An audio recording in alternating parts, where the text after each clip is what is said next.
You're live. Right. Well, welcome to the End Abortion Ohio podcast, a ministry of End Abortion Ohio.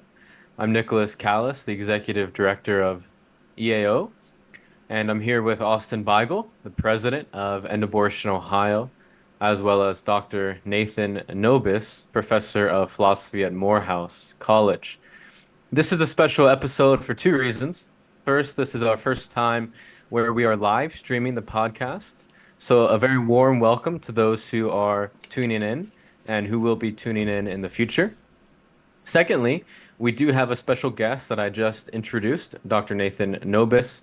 It's been Austin and I's desire for a while now to have individuals on the podcast with differing perspectives where we can have meaningful conversations and submit our views to the light of truth and reason. With that being said, before we proceed with how this conversation is going to go, let me share briefly about End Abortion Ohio and how you can get involved with our work. First and foremost, before we are an anti-abortion organization, we are a Christian organization. We stand uncompromisingly on a commitment to the Bible as the Word of God, and we believe that the Word of God is sufficient for Christian life and practice. And our commitment to the Word of God then leads us to embrace the abolitionist position on abortion. And we are at End Abortion Ohio unashamedly abolitionists and believe that abortion ought to be abolished immediately, without exception, and without compromise. In terms of Ohio, we are actively seeking the abolition of abortion through the legislative and political process. And recently, we've had some exciting headway in that direction. So if you're interested in hearing more about that and how you can get involved locally, please reach out to us. You can email Austin at endabortionohio.com, or you can email me at nicholas@endabortionohio.com. In addition, please right now take a moment to subscribe to our channel and follow us on our different platforms such as X and Facebook. And you can also find us on our website at endabortionohio.com. With that being said, let's get to our conversation for the night. I want to give you just a brief outline of how this conversation's going to go. I'll have Dr. Nobis and Austin introduce themselves, and then we'll have each one explain their position on abortion and the reasoning behind their positions. So, Dr. Nobis and Austin, I'm thinking each of you feel free to take 10 or so minutes to kind of explain your position on abortion. And then after that, we'll open it up to have a free-flowing conversation, and that'll be kind of the majority portion of tonight's discussion. So Austin, Dr. Nobis, you'll be free to comment on each other's views and talk back and forth, having a regular, normal conversation just like we had before we started this. And if needed, I'll step in to ask clarifying questions and give direction to the conversation. Then after that, after about 20 minutes, we'll open it up to audience Q&A. So if you do have a question for either individual, please drop that in the live chat, and we'll ask those questions of each individual. All right, and then after that, we'll have some words of conclusion. But Dr. Nobis, since you're our guest, why don't you start us off? If you'd like to provide more of a robust introduction to yourself, and then you can get right into sort of explaining your position on abortion and the reasoning behind your position. Okay, sure. First, thanks for having me. My name is Nathan Nobis. I teach philosophy at Morehouse College in Atlanta, Georgia. I've taught there for about 18 years, and other things that I do, I run a webpage called 1,000-Word Philosophy, an introductory anthology, and we provide introductory readings in all sorts of areas in philosophy. I've written all sorts of things in many areas of philosophy, especially ethics, especially practical ethics. I have a lot of materials on ethics and animals issues, and I have a little introductory co-authored book on abortion called Thinking Critically About Abortion, which is freely available at abortionarguments.com. And there's paperback versions. I don't have the It's gonna be hard to show these, but I can't find my English version. I can only find the Spanish, oh man, Spanish, Italian, and French versions that people offer to make. But that's all freely available at abortionarguments.com. And the reason this book came about was about 4 years ago. A co-author and I wrote two kind of introductory chapters for an open access ethics textbook that were supposed to kind of give overviews to kind of common arguments about abortion. And so we wrote these two chapters, and I thought, well, these should be out there more. We should make these available in a format that more people can find. So we kind of turned them into a little book. And the booklets are interesting, or the book is interesting and a little unique because we cover a lot of things that philosophers don't talk about or that you don't find in like the philosophical literature on abortion. So we have a chapter on defining abortion, which many philosophers kind of skip past. But just defining abortion is kind of a controversial issue. We next have soon after, we have a chapter on question-begging arguments about abortion. Many arguments that people give on the topic of abortion are question-begging. And what this means is they give a reason for their view, and their reason basically just assumes their view. And so it's a type of circular reasoning. And this is super common. Like if you ask many people their views on abortion and ask you, well, why do you think it's wrong? Why do you think it's not wrong? I guarantee a lot of people are going to give a reason that just assumes that conclusion. And these are just bad arguments, but they're super common. But they're so bad that philosophers don't talk about them very often. But if you talk to people, ordinary people, they give these types of arguments. So we wanted to discuss those arguments. Next, we have a section on what we call everyday arguments. And everyday arguments is this category, vague category of argument that it's a simple argument that if you know the tiniest bit of logic, like literal logic, like Socrates is a man, all men are mortal, therefore Socrates is mortal. If you know a pattern like that, you can apply it to what people say, and realize, oh, that's a bad argument. So what we try to do is kind of give a lot of backstory that will help people better engage the sort of more sophisticated arguments out there. And if we do that, that's progress. I did not realize that I was supposed to have a 10-minute introduction here. I was told this is just going to be a conversation, but I can try to sort of sum up our basic position or my basic position as something like this. First, when you talk about abortion, you need to be very specific. Like what stage abortion, how far developed the fetus is, what's the circumstance. I think being specific is very important. Why would that be? Well, embryos and fetuses vary quite a bit over 9 months. And sometimes when people think about abortion, they think about far later abortions, which I think are importantly different from early abortions. And most abortions are early abortions. So we tend to focus on early abortion since that's most abortions, although we have things to say about later ones too. But we do want to keep the focus on the sort of typical cases as opposed and resist this kind of common, well, what about this? What about that? What if there's this circumstance? Those types of circumstances are important, but it's also good to focus on just ordinary cases. So anyway, my focus is on early abortions in most cases, because that's what most abortions are. And I argue that early abortions are generally morally permissible and should be legal kind of for two broad reasons. One, the first set of reasons sort of depends upon fetuses not being conscious, feeling, aware in any sort of way, no mind at all. Well, basically, if you have a being without a mind and has never had a mind, that sort of being wouldn't be a person. So, first bit would be, well, beginning fetuses, embryos are not people. Why are they not people? Well, I suppose we'll talk about that more. But one suggestion would be, well, think about what makes you a person. what characteristics do you have that makes you a person? And then think about, well, do embryos have those characteristics?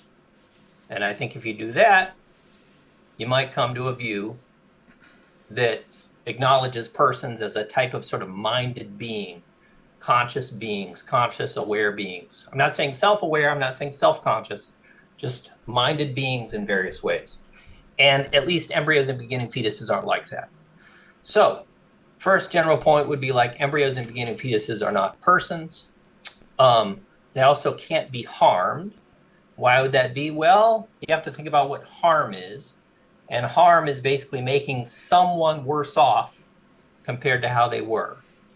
And so harm seems to require that a being have like a perspective on the world that can take a turn for the worse. They need to be somebody that things can go worse for. Well, again, embryos and beginning fetuses, since they're not conscious, not aware, not feeling, no minds of any kind, things can't go worse for them. So, lack of personhood, can't be harmed. That would be the main thing. The other thing would come from Thompson, Judith Thompson. She's a famous philosopher who 50 years ago had some famous examples that led people to think about, well, what exactly is the right to life? And she observed through a number of cases that it seems like the right to life is not a right to everything you need to live. So, given that, you could apply that to abortion, or many people applied that to abortion, to sort of think like, well, even if a fetus were a person, it wouldn't necessarily like automatically have like a right to the woman's assistance, because the right to life in general does not require people provide that type of assistance. So I think there's some details to think about there, but in particular, especially if something wouldn't be a person or isn't a person, then they wouldn't have the right to somebody else's body. But yeah, so I think a lot of kind of pro-choice people kind of want to hang everything on bodily autonomy, say abortion's justified by bodily autonomy. And I have some sympathy for that, but I think the case is best when they're paired together or combined. Bodily autonomy rights and lack of personhood, lack of being a subject, moral subject, things like that. So that would be the basics. I coulda, shoulda, maybe, and of course that all depends upon thinking, well, or arguing that there's not any particularly good reason to think that most abortions are wrong in the first place. So, I mean, I could have kind of backed up from the beginning and said, well, why do I think abortion is generally not wrong? Or why do I think early abortions are generally not wrong?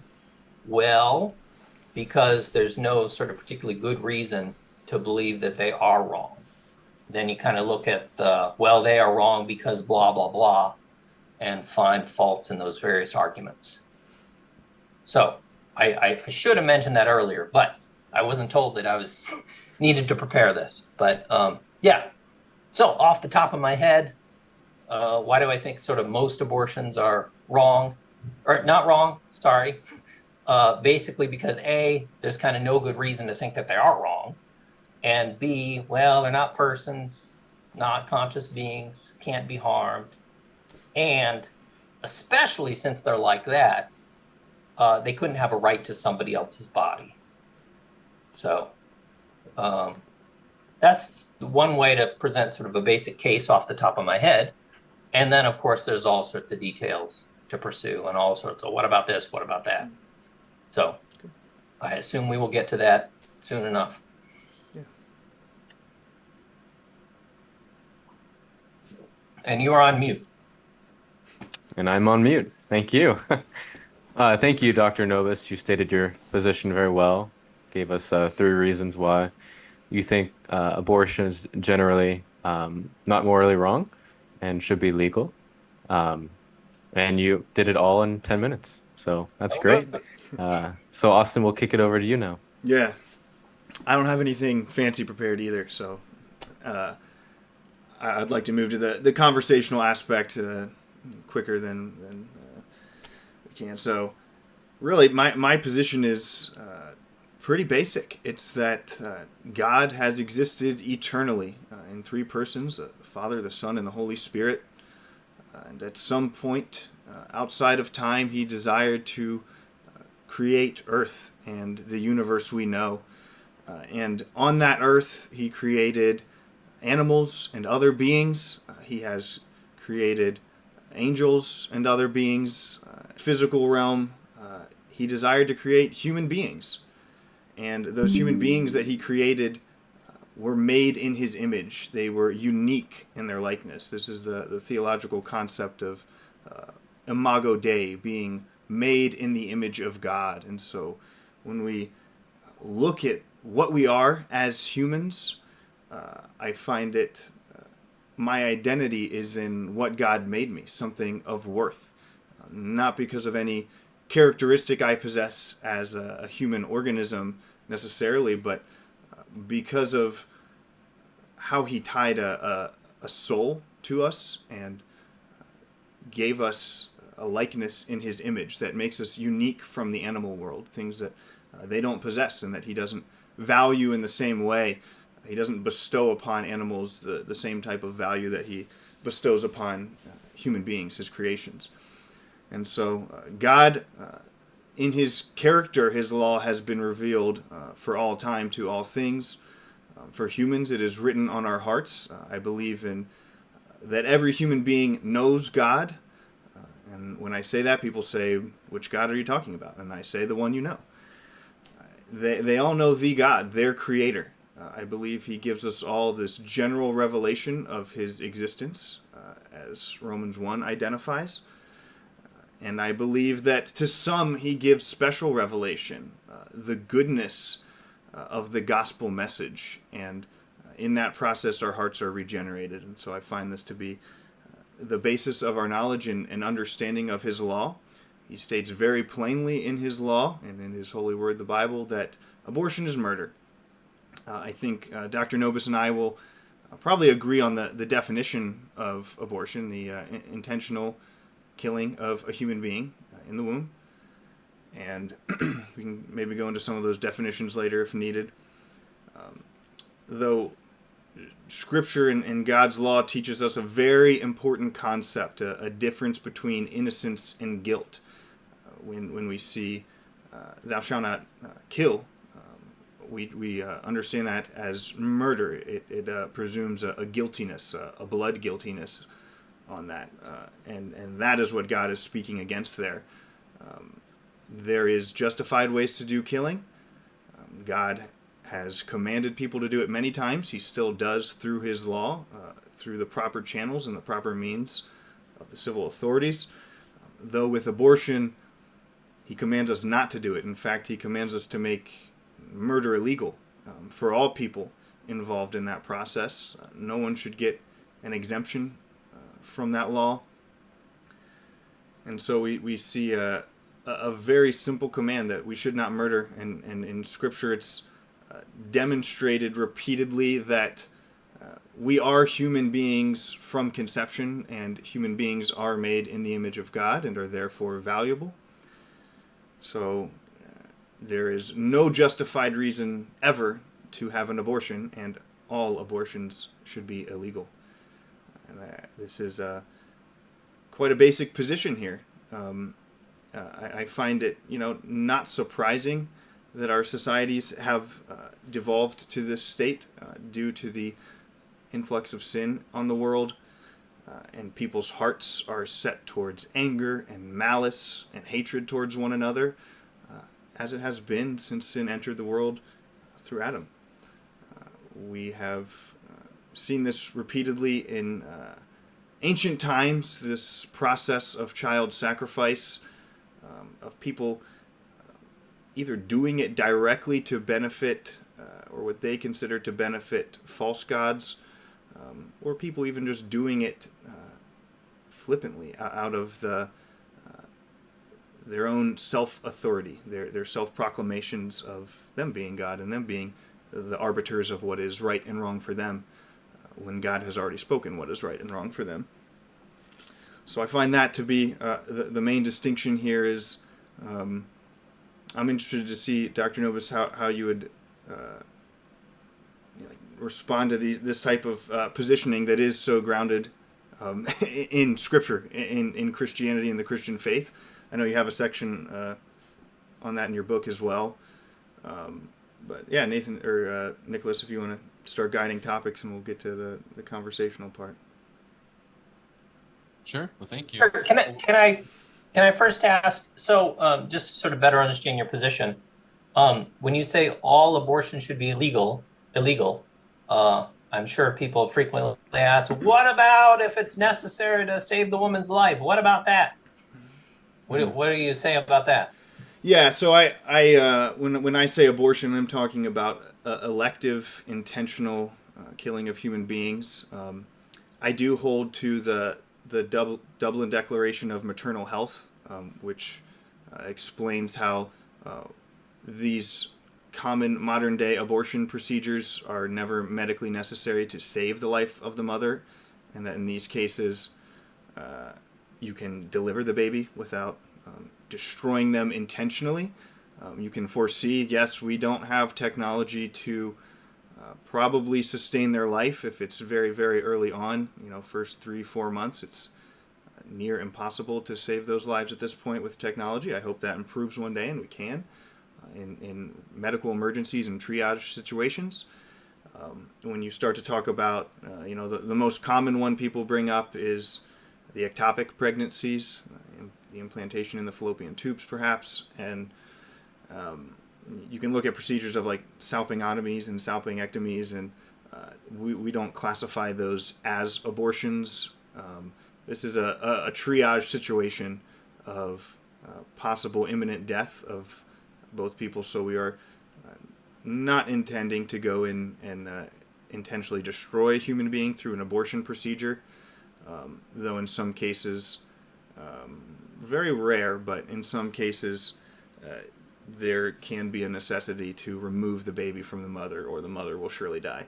I find that to be different morally than going in and using forceps to pull the baby apart limb from limb. Does that answer it? Oh, well, yeah. So does this basically mean to any? It's like abortion is sort of wrong, kind of by definition, or if somebody said like that's like a medically justified abortion, and so it's permissible, you would say, well, then it's not an abortion. Is that what you say? Is that your view? Well, I guess it would depend on what type of procedure you're talking about, like a D&E abortion or a suction abortion. Yeah, those are, I would say, never medically necessary. You have over 1,000 OBGYNs who have signed on to this statement saying you never need to do that procedure to save the life of a mother. You can just deliver the baby and treat them like a person, and I find that to be an ethical practice compared to just saying, okay, the baby's going to die anyways, let's just pull it out any way we can. Mm-hmm.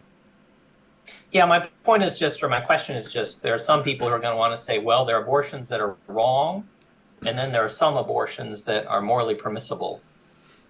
But it sounds like you want to sort of say an abortion that would be morally permissible. Well, I wouldn't call that an abortion. Why would you call it an abortion? Like delivering a baby prematurely? You would call that an abortion? No, I wouldn't call that an abortion. I mean, I define an abortion, or a decent definition of an abortion is like the intentional killing of a fetus to end a pregnancy. Yep. There's nothing in that definition. There's nothing about wrong, not wrong, justified, unjustified. That would be sort of other features of the action. Mm-hmm. So I'm just wondering, just curious, if your view has it that, well, any sort of justified abortion, it's just not an abortion, it's something else. No, I'm specifically talking about the intentional killing of the human being. I wouldn't consider what I'm saying here about delivering a baby early rather than killing them. That's why I'm saying it's not an abortion when you go in there with the intention to save a life. Even as early as the early 1900s, there were doctors attempting to reimplant trapped embryos inside the fallopian tubes, and they would attempt to pull them out and replace them in the womb. With the redefining of what pregnancy is over the years, and in the 60s with the birth control pill, a lot of those procedures just stopped being practiced. They weren't needed anymore. They weren't considered pregnancies anymore. Modern medicine decided to say, they're not people. They're not humans at this point that require protection under law. And so I think our medical community has kind of devolved in that way of no longer attempting to save the life or treating that baby as an actual human being or a valuable person. Okay. So, Austin, just to clarify that Your position would be that the removal of an embryo or fetus from the fallopian tube in an ectopic situation would not be definitionally abortion because it lacks intentionality. Yeah, I would like to pursue options of reimplantation if at all possible. Though there are simply situations where like the baby is going to come out. Whether the mother's body is going to naturally miscarry it due to other various conditions occurring. It's natural miscarriage is unavoidable many times. What I'm talking about here is there's never a need to go in and intentionally kill that innocent human being. There's always at least a life-saving procedure that you can attempt first, probably foreseeing their inevitable death from attempting such a procedure. Like these reimplantation things are, there's only like 2 ever successful recorded in like the early 1900s. So they're very difficult. I wish we would pursue this option more though. I got lots of questions, if that's okay. I guess first one, so do you have what would be the concise elevator speech that you have? The most concise one that ends, and abortion is always or nearly always wrong. That's one question. My other question is, do you think you can only sort of make this argument from a religious perspective? Before we started, we were talking about the pro-life movement versus the abolitionist movement, and it seems like many pro-lifers, even when they're religious, they kind of often claim to want to make only secular arguments. So, first question, elevator speech. Second question, can this all sort of work only on religious premises, do you suppose? Thank you. Yeah, great questions. Elevator speech, I would say, hey, abortion is the intentional killing of a human being. This human being is innocent. Therefore, abortion is the intentional killing of an innocent human being. Therefore, abortion is murder. Murder is defined in the law of God as an unjust killing of an innocent human being. This murder and within the legal framework of Western civilization and the world as a whole ought to be criminalized. All murder ought to be criminalized, and I don't think there should be any sort of exception just because that human being has differing characteristics than a born human being. Am I good for question number 2? Was that satisfactory on the elevator pitch? Yeah. Okay. And now your second question, very intriguing to me. I guess I can observe that was like a secular argument. Right? I appeal directly to the law of God for why murder is wrong. Okay, but people don't have to do that. I mean, somebody could say murder is wrong. Well, actually, murder is wrong, like by definition. Murder can mean 2 things. Murder can mean like morally wrong killing. It could also mean like illegal killing. Sure. So unless they got something, yeah. So it has 2 meanings. Yeah. So, well, when I say murder, I'm typically talking about the violation of God's law, violating this objective standard of morality where God says you shall not murder. I understand, like right now in Ohio, it's not legally considered murder to have an abortion. I still say abortion is murder because it is the sin of murder, and I think all of the sins of murder ought to be criminalized as murder, and God gives the command on what to do with those who shed innocent blood. For your second question, something on those lines that could be of interest. I encounter too many sort of pro-choice people who claim abortion couldn't be murder because it's legal. And they seem to sort of insist, oh, murder only means illegal killing. Yeah. But that strikes me as sort of totally wrong. You know, what if, like, the police kill some innocent people and get away with it? They're not charged, they're acquitted. They still might have murdered somebody, even though the law didn't find them culpable. Yeah. What I mean, suppose you're on like a desert island with no laws, and so there is no legal category of murder because there are no legal categories there.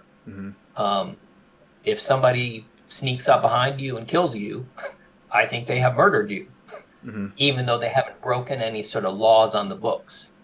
You know, they have wrongly killed a person.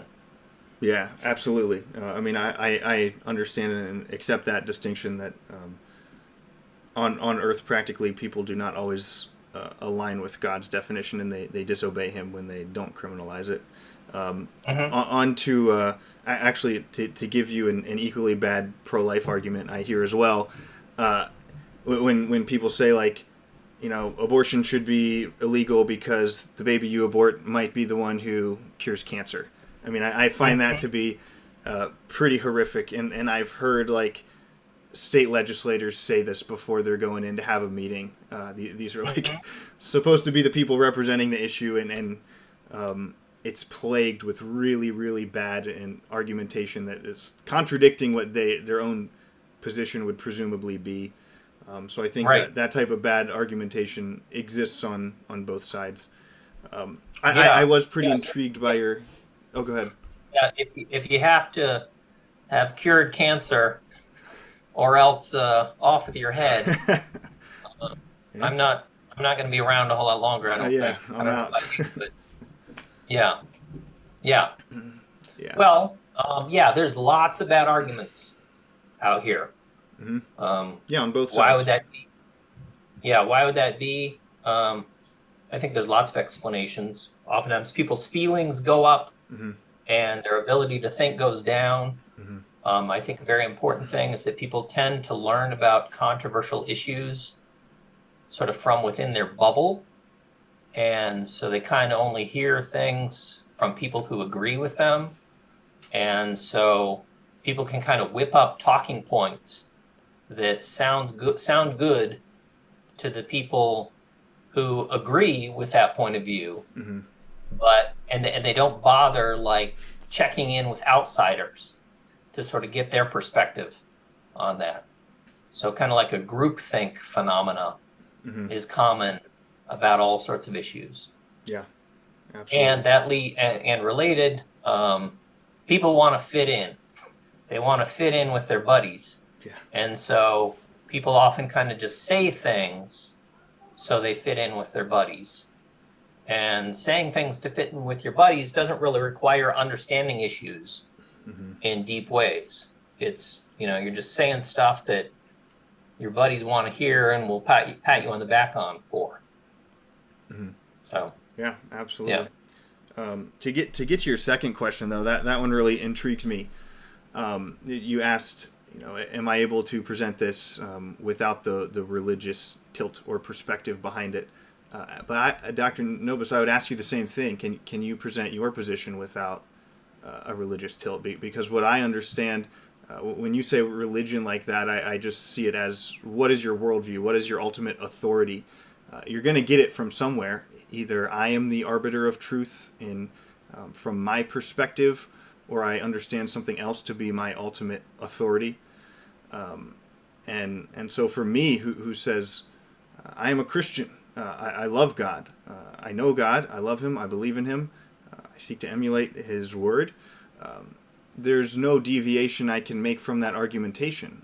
And since that argumentation exists outside of me, outside of time itself, it is objectively true for all people at all times, no matter the nation, no matter the popular opinion.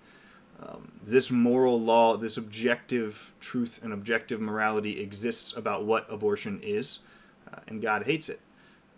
And so there's there's no other argumentation that can actually give human beings objective worth. Well, we can see things to be,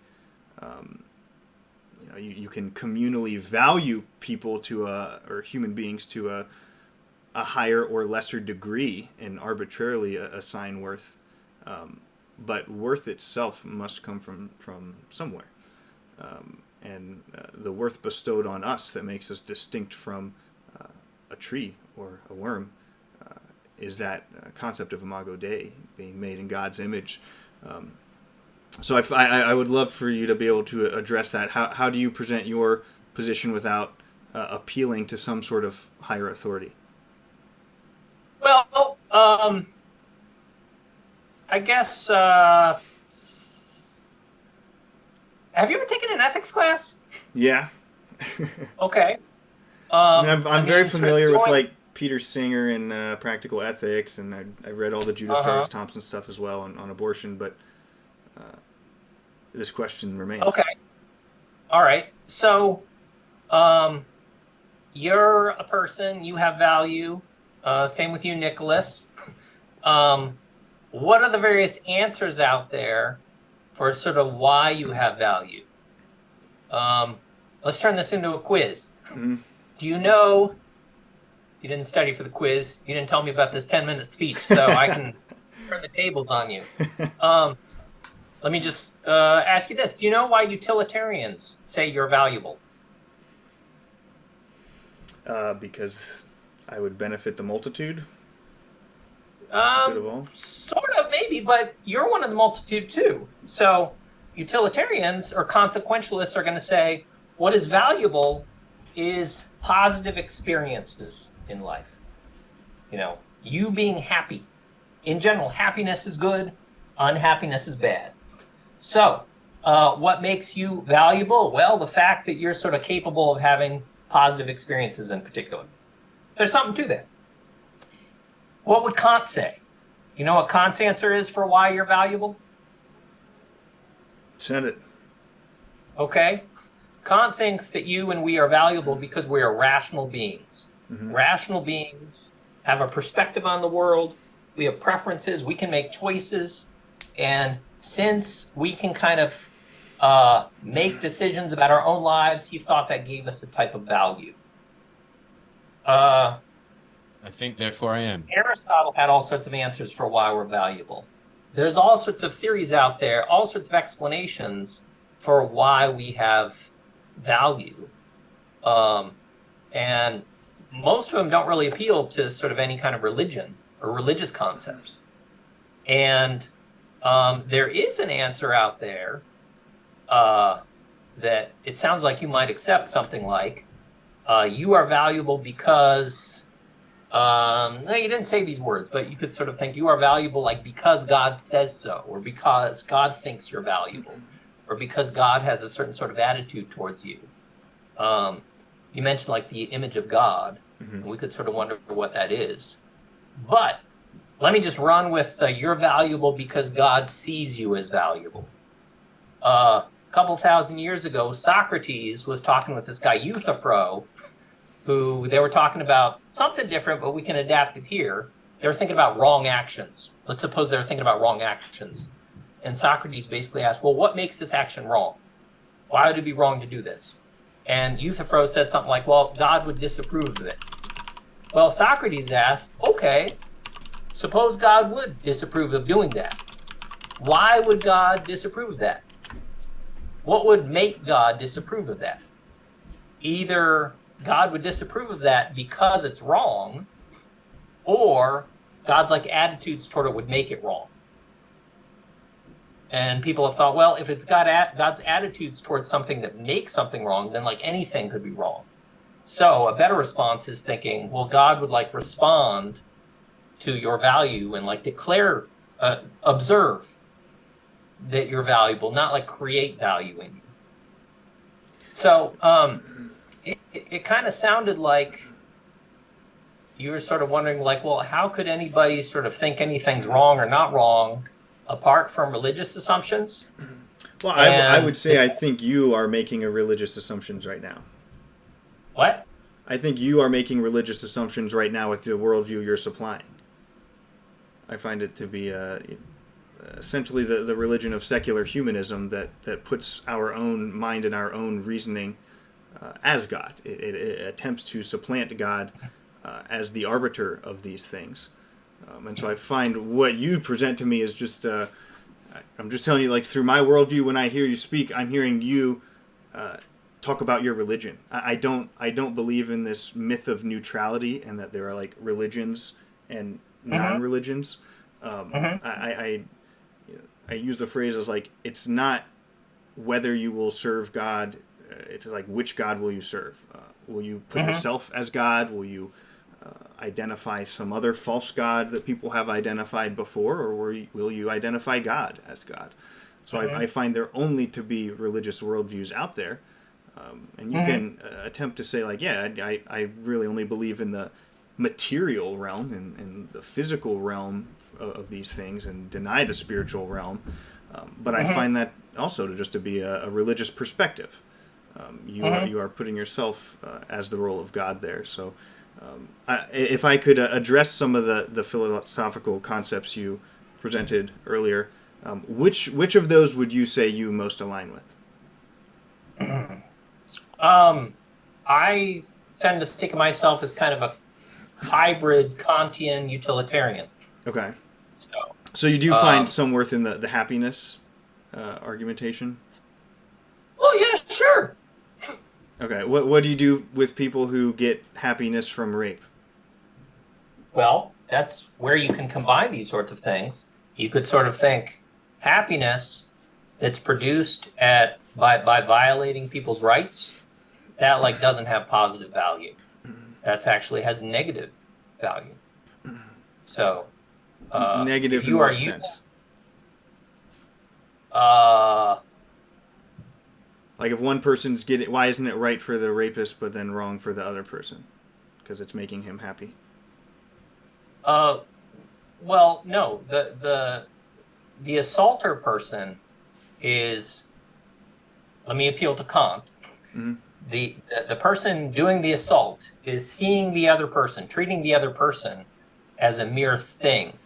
They're treating them like an object. They're not treating them like a person. They are disrespecting them. They are violating their rights.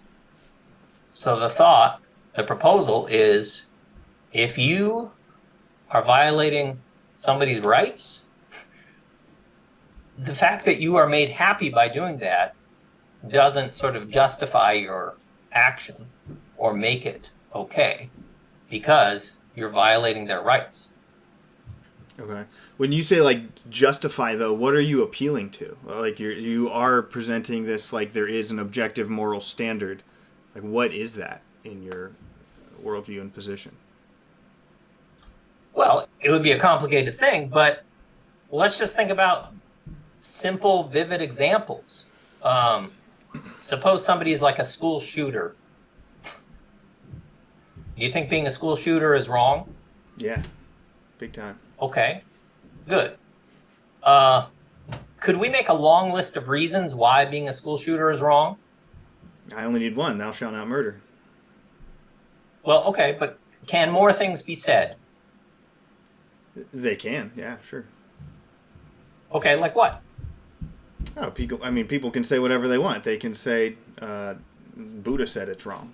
Okay, they would be wrong about why school shootings are wrong. I think people can say a lot of wrong things about these types of issues. No. I'm asking, why would people say being a school shooter is wrong? Here's some thoughts. I think people would say, first people would be like baffled, like, why are you asking me this? Because it's just obviously wrong. And we can say, look, we know it's obviously wrong, but tell us, why is it wrong? I think a lot of people would say things like this. The school shooter is causing all sorts of pain and suffering. They're harming their victims. They're not producing any happiness at all. It's only misery. It's only bad. It's only unhappy faces, no happy faces. So that's one thing. So ordinary people would kind of appeal to like a utilitarian sort of explanation. They would also say their victims, the school shooter's victims, like didn't consent. They're being treated like targets for target practice. They're not being respected as people. They're being used and abused for the shooter's own whims or pleasures or whatever. And that's wrong, because they're treating people like they're tin cans for target practice. Yeah, well, I'm another. asking, like, why are those things wrong? Like, I get they cause harm, but I'm saying, like, why, what are you appealing to when you say it's wrong to cause somebody harm? If the majority of people are enjoying it and getting earthly happiness from it, from that perspective, who cares if other people are being getting negative emotions from it? Why is that actually wrong for the people who are experiencing happiness? Well, I guess I'm not sure how to respond here. I mean, okay, so suppose somebody is being murdered for fun, and there's a big crowd cheering the person on. Mm-hmm. You're kind of wondering, sounds like you're wondering, that crowd is really happy. Why isn't it the fact that they're really happy justifying this killing the person? Why isn't that like making it okay? Why isn't that big happiness of the crowd watching the innocent person be murdered? Why isn't that making that okay? And one answer would be, well, because they are treating that victim as a mere means. They're treating them not as a person. They're disrespecting them. And that is more important than why is that wrong, happiness. though? Why is it wrong to treat somebody as a thing?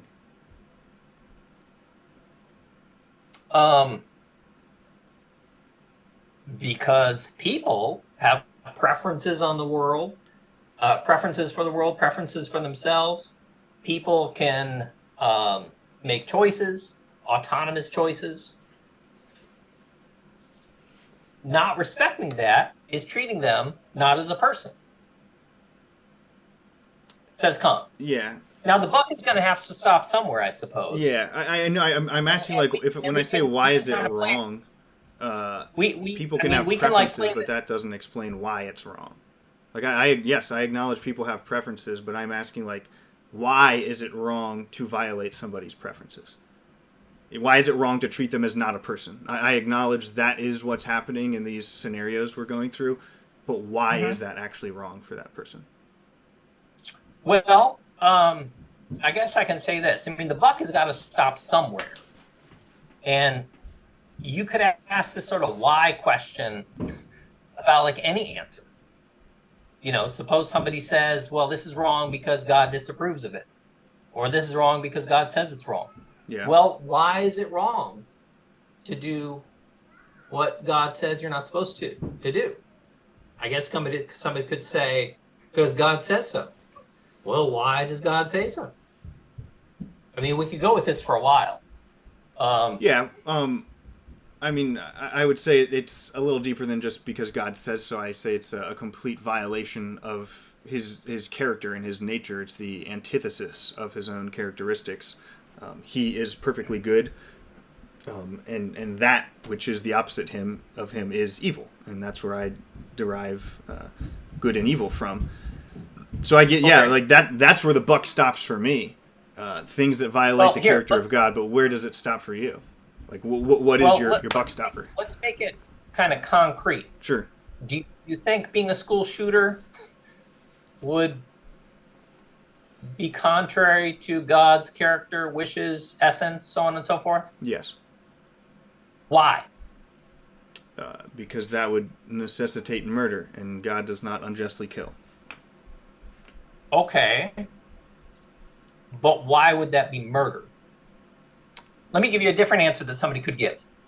Somebody could say, well, God would be opposed to people being school shooters because God does not want those children to suffer. He does not want them to be harmed. He does not want them to be treated like tin cans for shooting practice because they are people, not tin cans. Mm-hmm.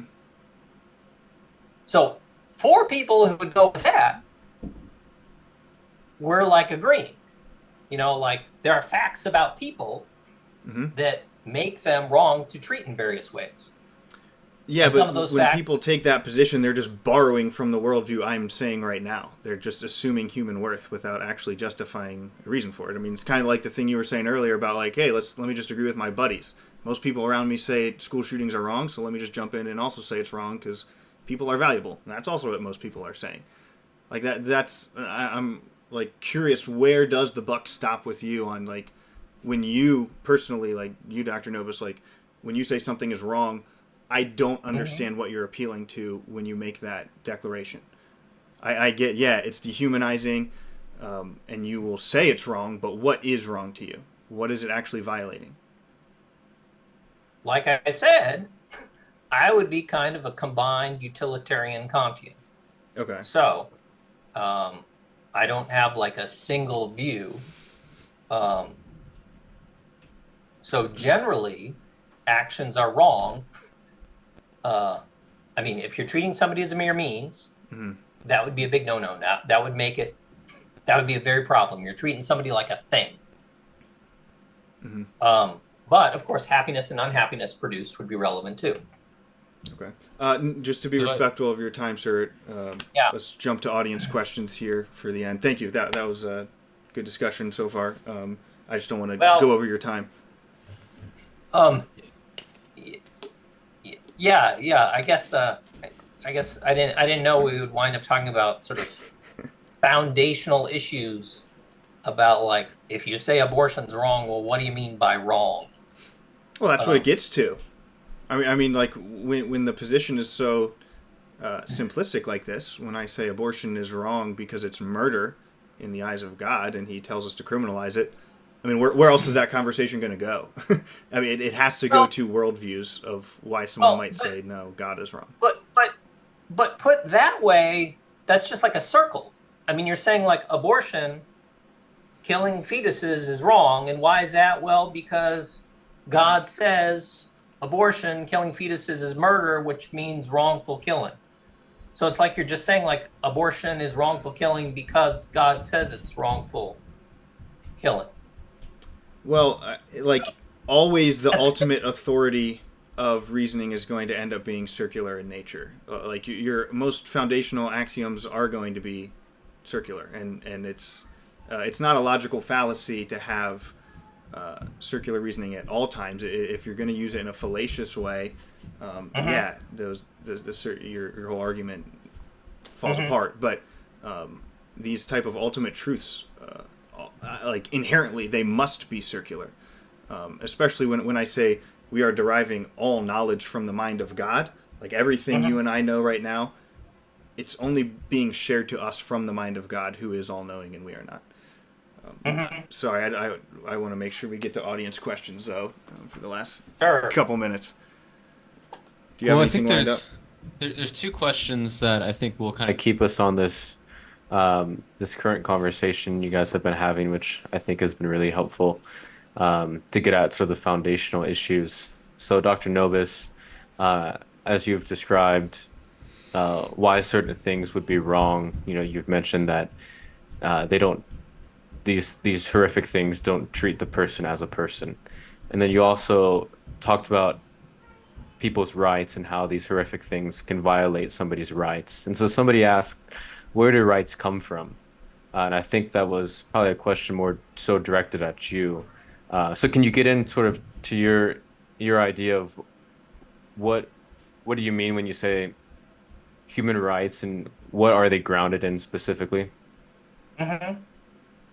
Well, like I said, I would be kind of like a combined Kantian utilitarian. The idea of rights, like natural rights, not legal rights, kind of like rights that if you're on that desert island and somebody's going to kill you and you think, well, that would violate my rights, that would violate my right to life. You're not saying they violate the law because there is no law. But what you're basically saying is like, or here's what's been suggested. To have a right is kind of like to have like a invisible no trespass sign that makes it such that if you were trespassed on, you've done something wrong. So, why do people have rights if they have rights? Now, some people propose nobody has any rights, but a lot of people think that people do have rights. The point of rights is usually to protect individuals from benefits that could be achieved for the greater good, so to speak. So here's like a standard thing that people think of.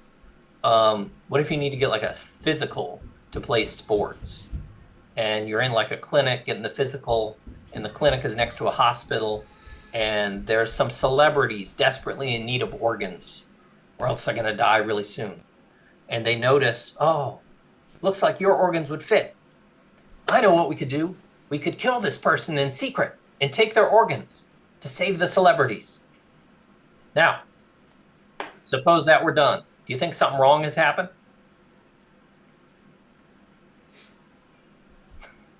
This isn't meant to be a trick question. Many people are going to say, yes, that was wrong.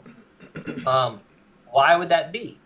Well, a utilitarian might have a hard time explaining why it's wrong, because they say, like, do whatever produced the greatest overall happiness, or would produce the greatest overall happiness.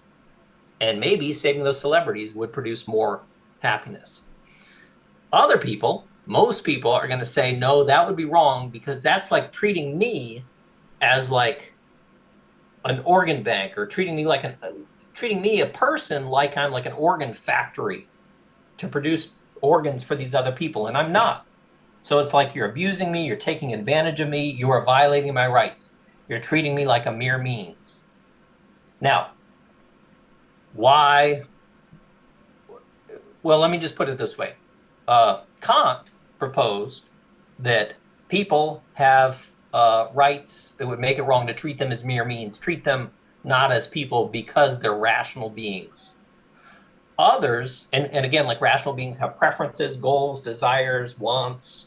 And he thought if you treat a being like that, like a turnip, you're doing something profoundly wrong, because being a being like that is very valuable. Since Kant, a couple hundred years ago, people have broadened up that idea because they've observed, like, well, babies don't seem to be very rational, but it seems like babies can be treated like mere means. And so people have kind of combined Kant and utilitarianism in various ways and propose, well, any being that's a subject of a life, meaning like a conscious, feeling, aware being, has to be treated as an end in themselves. It would be wrong to treat a being like that as a mere means. So that's a rough statement of the proposal out there. So, why do we have rights? Well, ordinarily people are going to say things like this. Well, because we're human. Well, we know we're human. We know we're biologically human. So tell us what makes biologically human things like us have rights. If you say, well, because we're human beings. Well, we know we're human beings. What makes human beings like us have these sorts of rights? Then we're on to this other stuff. Better answers, more informative answers that would tell us, well, what do I have that a tree doesn't have? And then we're on various cognitive characteristics, like having a mind, being conscious, being sentient, things like that. So since we have to end very soon, basically, I guess you could sort of see what I kind of do as if you think about like the mainstream sort of ethical theories out there, which can often be seen as related to utilitarianism and Kant's ethics. They see like the basis of value as experiencing beings and or rational beings. Well, babies are experiencing beings. They're kind of like rational beings too. They have some kind of reason. Embryos, though, they don't experience anything. They, of course, are not rational beings or whatever. So my basic perspective would be like, well, since beginning fetuses don't have the characteristics that makes beings like us have value in terms of having a mind and what depends upon having a mind, since they don't have that, they wouldn't have the type of value we have. Yeah, of course, they're biologically human, Yeah, of course, they're biologically human organisms. People often get confused about that. Yeah, they're human in that sense, but they wouldn't be like human people like us, or babies, or mentally challenged people. And why would that be? Don't have a mind, not conscious, not aware of anything. But that last point actually gets at another question that somebody had. But do you have time for another question, Dr. Nobis? One more quick, and then I gotta go. Okay. So this person asked, in Nobis's view, is rape fine as long as the victim doesn't realize they were raped? No, it would not be. Because you're doing that without consent. Of course, if they find out, they're going to be very upset. You might even think that even if they're not upset, they're harmed by that. They've been violated. You know, it's kind of like, suppose I empty your bank account and you don't know about it. Have I harmed you? Sure. When did I harm you? Suppose you find out about this weeks later. Do I harm you when you find out? No, I harm you when I stole the money. So you can be disrespected, you can be harmed, even if you're not presently aware of it. So. Thanks. Yeah, I would. Yeah, I know you got to go, but my next question would just be like, why is harm wrong? I don't feel like that point has been addressed. I don't understand where you're getting that from in your position, and I'm sorry we don't have time to go into it more. Okay. But, do you have any resources that you would recommend for your position on why things are wrong? I would go to 1,000-word philosophy and look at the essays on ethical theories, including the one on divine command theory. Okay. Because there's this dilemma that, look, if anybody says you should or shouldn't do something, or is opposed to it, you can always ask, or there's always a reason or not. If not, it's just arbitrary. If there is a reason, well, what is it? So. Final question for me. Would you say your positions have an arbitrariness to them? I guess what of my positions have an arbitrariness to them?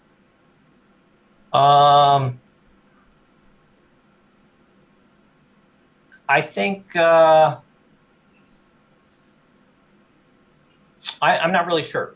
I do think making laws can be kind of complicated in ways that people don't often realize, and some arbitrary choices must be made when making laws, because you have to have like rules that can apply to often pretty complicated cases, and that sometimes kind of requires some arbitrary decisions. So, Okay. but that's cryptic. That's all right. Thank you. That's all we have time for. Thank you so much for your time, I have sir. to go. Yeah. I wish I had more time. Great meeting you both. You as well. You as well. Thank you for your time. Coming on. Appreciate Talk to you it. later. I hope somehow. Maybe. Okay. Yeah. Thank you. Take care. Oh, and I mean, if there's like a list of questions, I could like write out answers or something. I don't know what's going on the other side. Yeah, we'll try and save some of them, but I'll send you a DM later if you want to make any posts about it. We'll retweet them for you. Okay, great. Thank you. Thank you, Dr. Nobis. Thank you. You too. Austin, do you want to share any reflecting thoughts? I know you also wanted to talk about Michael Harding's book as well. Yeah. To me, it was just a conversation where it looked like one side had a definitive reasoning. I mean, he called it like the buck stops there, and I was like, yeah, it does stop there for me, but like, where is it for you?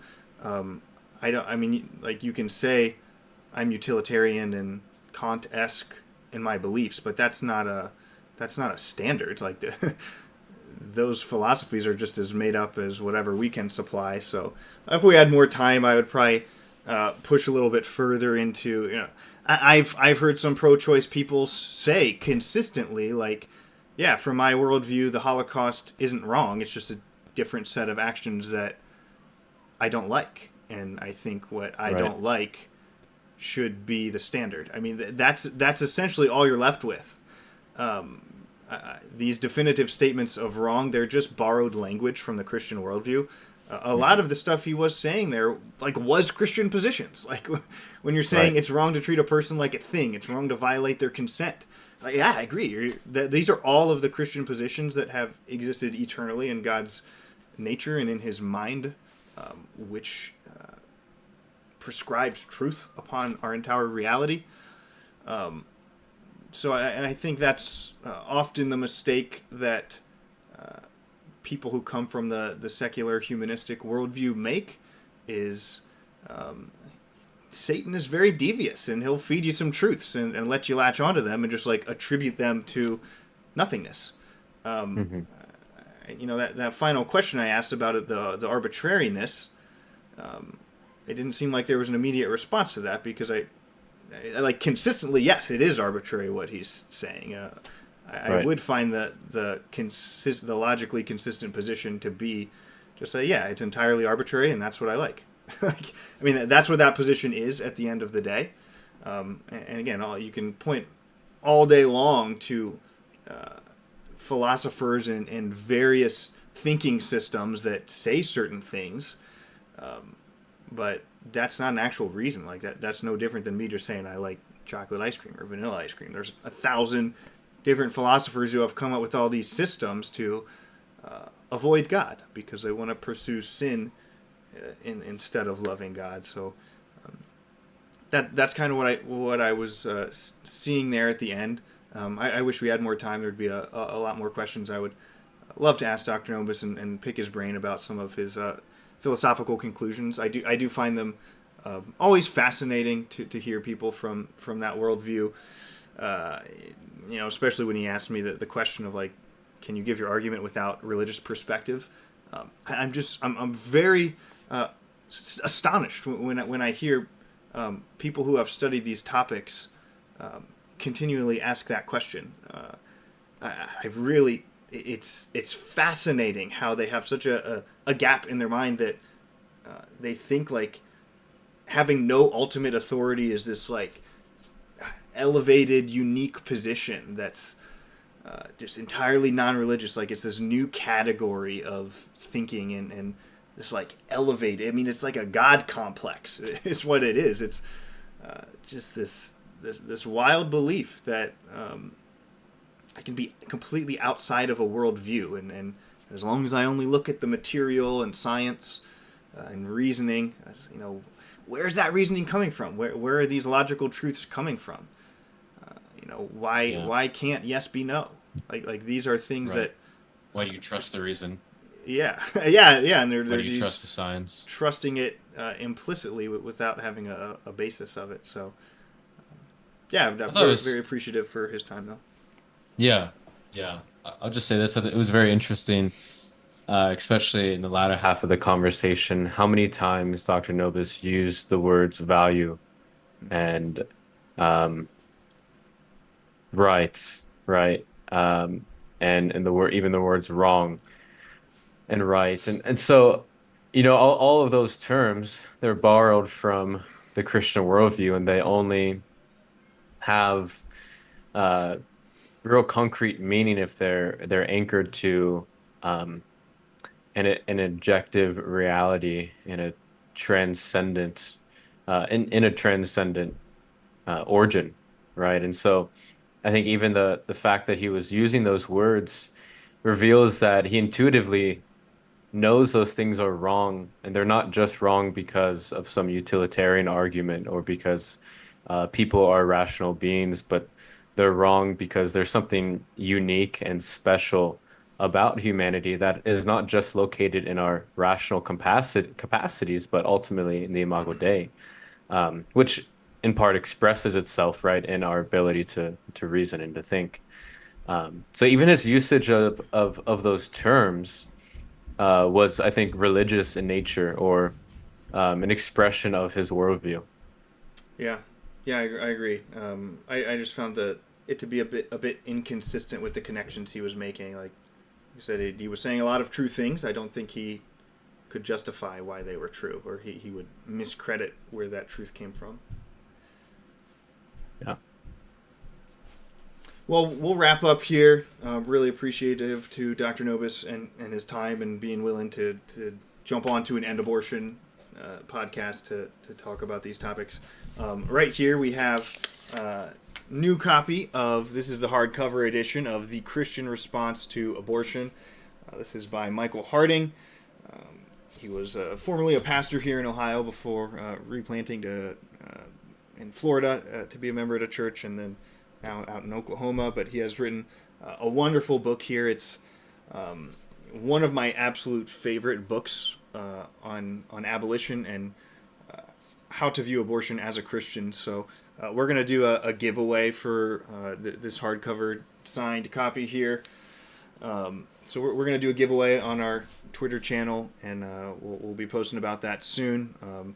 You can find a link to the book online through our website as well. So make sure you check that out.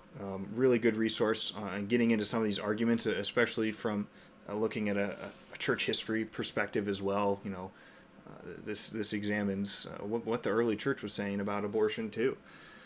So wonderful book. We'll be doing a giveaway there, and I'm going to go live on Twitter in a minute or two after this wraps up, and just do a live conversation on Twitter Spaces too to hear any other audience feedback. So jump on the End Abortion Ohio Twitter channel, and we'll talk for another 20 minutes or so, and then call it a night.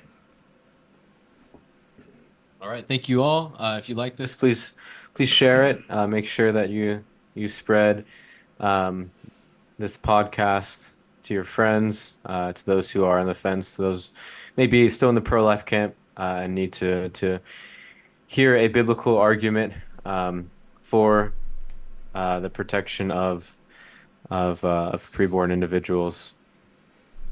But thank you so much for joining us, and go ahead over to X to join the live conversation. God bless. Take care.